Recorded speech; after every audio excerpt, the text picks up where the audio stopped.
Hello everyone, Dave the Tabletop Wanderer right here. How are you all doing? I just forgot to do that. We are back with some more Cairn 2nd edition. We're continuing our little playthrough, our little campaign, our little adventure, which is already on episode 11. Yes, and our heroes, last episode, we made up our little dungeon right here, okay, using the Warden's Guide. And our heroes are in the Lagoria plane of existence, of dreams, a sort of thing. They went into the first room and they got a bit of a lore from the first room. Okay, I didn't mess that up. I should have used something else, but you never know. We do have another bit of lore here, and we never know what we get up there. Okay,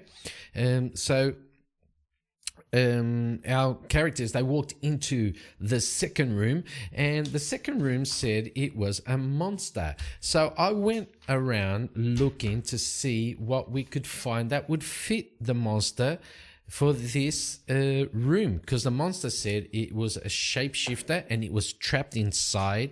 So something is trapped inside, and of course, what better monster than to get as a shapeshifter than the mimic.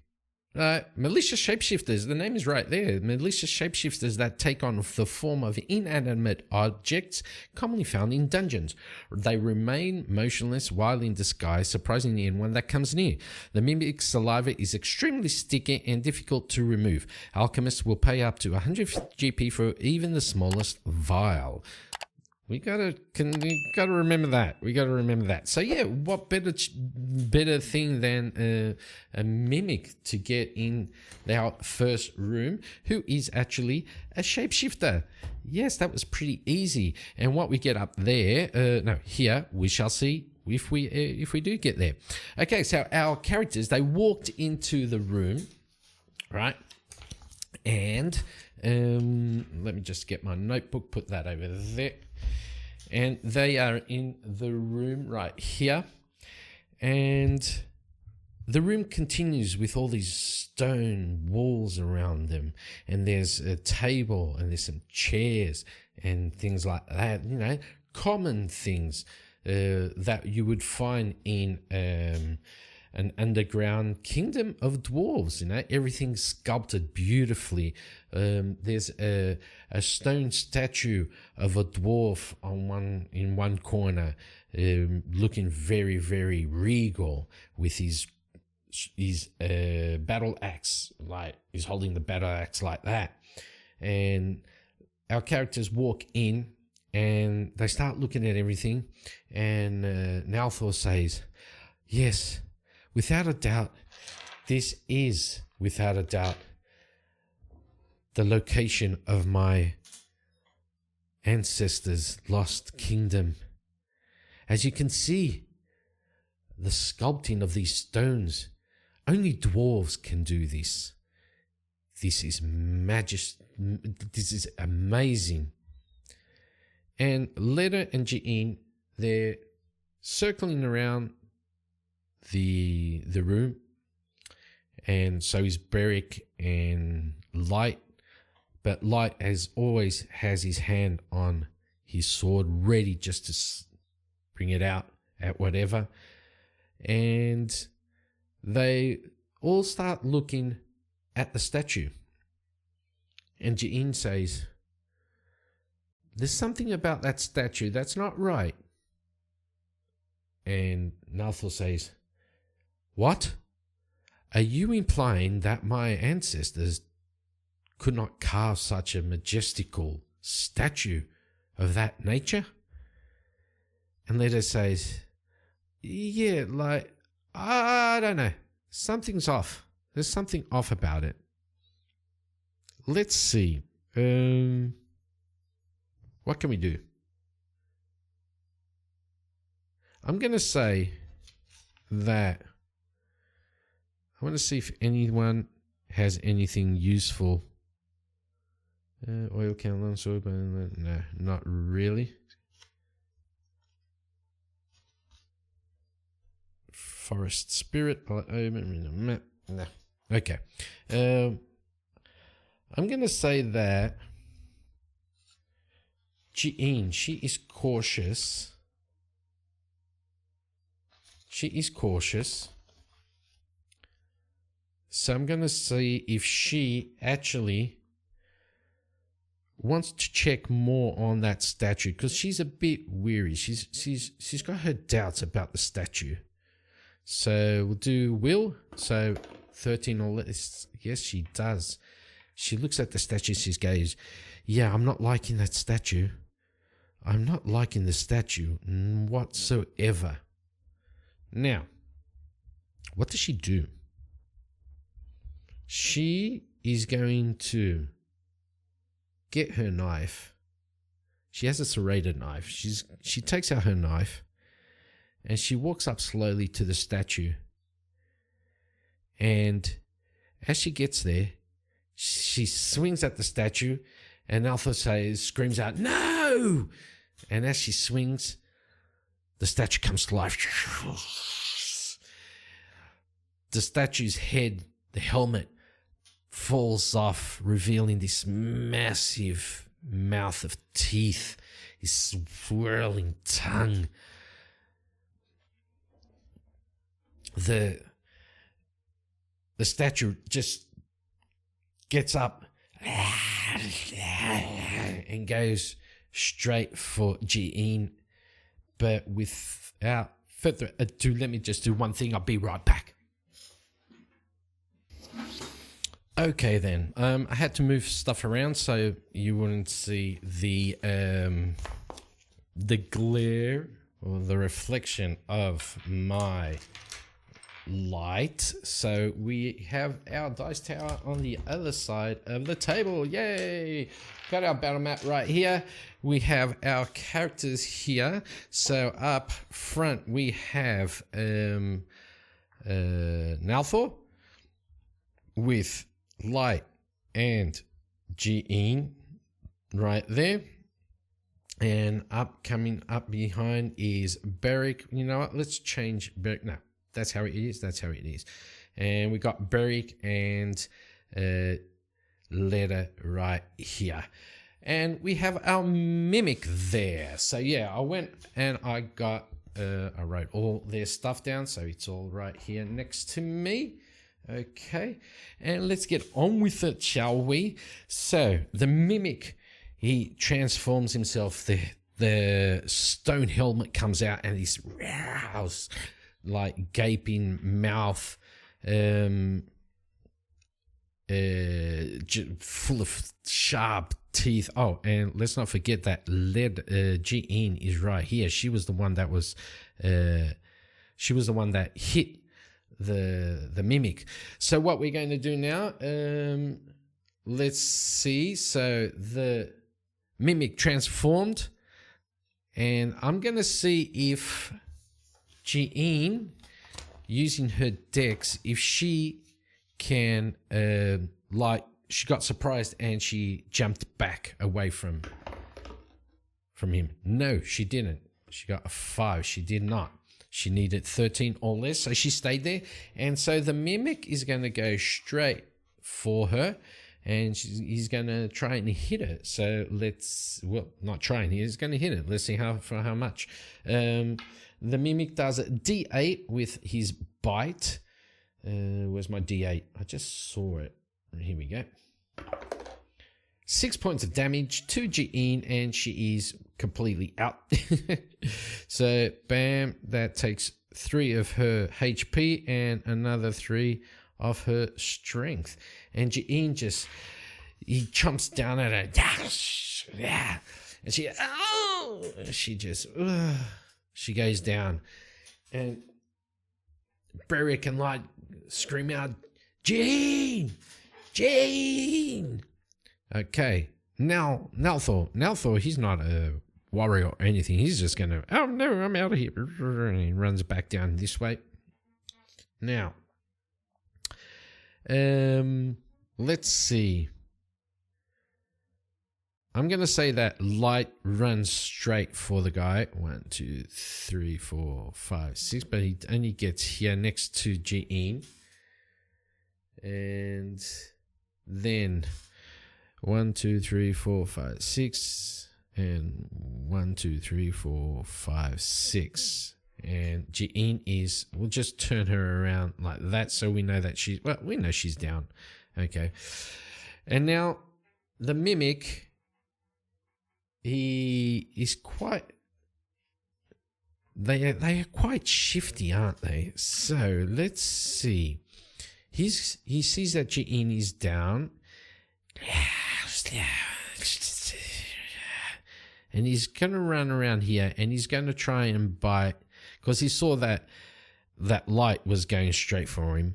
So he's going to go and try and bite Beric. This one? Yep. 2. And that is 2 damage for Beric. Takes down 2 of his HP. Oh, damn you. Now, Beric, he turns towards the Mimic. Okay, let's do this. They all attack the Mimic. So Letter comes up here and Light there. And now, for the rules, we roll everyone's damage. So Letter has a stake which does D6. And we're going to say that the Mimic is down on its 4s, right? And with that, Beric's going to get his D8 spiked boots. And Light has his D10 longsword. So yeah, let's roll these 3 and see what we can do. And actually, Letter's the one that does the most damage. So it does 4 damage, but oh wait, do we have any armor on? Oh yeah, okay. So Jean, she actually has 1 extra point of strength because she does have armor, and I keep forgetting about armor because I am a nub. Okay, but Letter does 4 points of damage. The Mimic has 2 armor, so that is only 2 points of damage onto the Mimic. Okay, now Mimic sensing that Letter just hit him, he turns towards Letter and D8, 7 points. That knocks down Letter straight away. So that's 4 minus 3, that's 7, and let her go. And she's dead. She's not dead, she's knocked out. We need to see now. I should have done that before, but I forgot. Jean, if she can resist the wounds or not. Let's see. Jean has, what was it? Strength of 10. So she got 3, 6, 8. So she needs to roll 8 or less. Oh, 9. No. So she takes another point. Yeah. Now let's do Jean. Jean's, well, that was Jean. Let's do Letter. She's got 3, 6, 8 also. Okay. She does. So Letter actually gets up with 1 HP. That's not the right pen. This one is. Okay, 1 HP for Letter. And with that, we have Light and Beric. They are going to attack the Mimic. So the Mimic, I'm going to say the Mimic now is up on it's up on upright, so he's not on the ground anymore. But Beric still wants to do a kick. He's going to try and kick the daylights out of the Mimic, and Light has his longsword. This is not good, is it? So 3 minus 2 is 1. So that is only 1 point of damage on the Mimic right there. The Mimic's not liking this whatsoever. So he's going to turn to, let's see, who is he going to turn to? 1 will be Light, 2 will be Beric, 3 will be Letter. 3 Letter. So he's going to turn to Letter, and he's going to bite her with his D8, and that takes down Letter with 1 and another 3. 2, 3. Okay. Oh, we need to roll 4. Jean. So Jean now needs 7 or less on her D20. No. And she's slowly dying. Okay, so that was their turn. So now we did Jean for that. Let's do Letter. She has 5. She makes it. Oh, Letter. Letter just doesn't want to die, does she? Okay. Letter is back up with 1.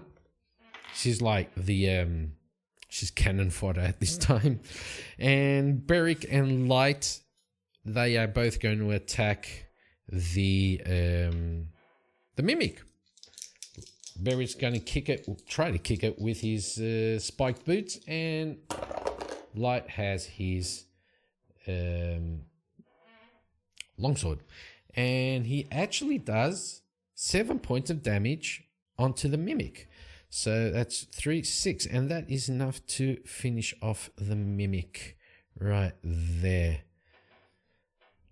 There we go. And the Mimic is down. So our characters managed to kill off the enemy, but Jean is still down, and she does have heart root salve, and Beric knows that she has this, so he runs over towards her, and he grabs the heart root salve from her kit, from her backpack, and she actually has 3 of them because she crafted some a while back. And so we're going to roll 1d4, and her strength is 10. At the moment she has 6, and that is 2, so she gets back 2, right? 2, and we'll knock off one of those here, and Beric says she needs more, it's not enough, so he's going to use another one with another 2, and that will take her to 10, and I'm going to say because that happened she's at 1 HP now. There we go, and we knock that off. And so our party, they managed to kill the Mimic, and Nalthor goes towards them. Jean, she's getting up to her feet, and he goes, "Oh my, we do have to be careful. I'm sorry, Fletchwind. I'm sorry that I doubted your instincts." And she's going, "Yeah, well, you should listen more and open your eyes. This might look like your ancestors' kingdom, but I assure you, it's not. We have no idea what we got ahead. So let's just keep on moving." And they walk out of the dungeon room. Okay, I'm going to call it quits for today. I hope you enjoyed this little encounter, and I will see you all on the next one. Don't forget to like, comment, and subscribe to the channel if you haven't already, and have a great one. Bye-bye.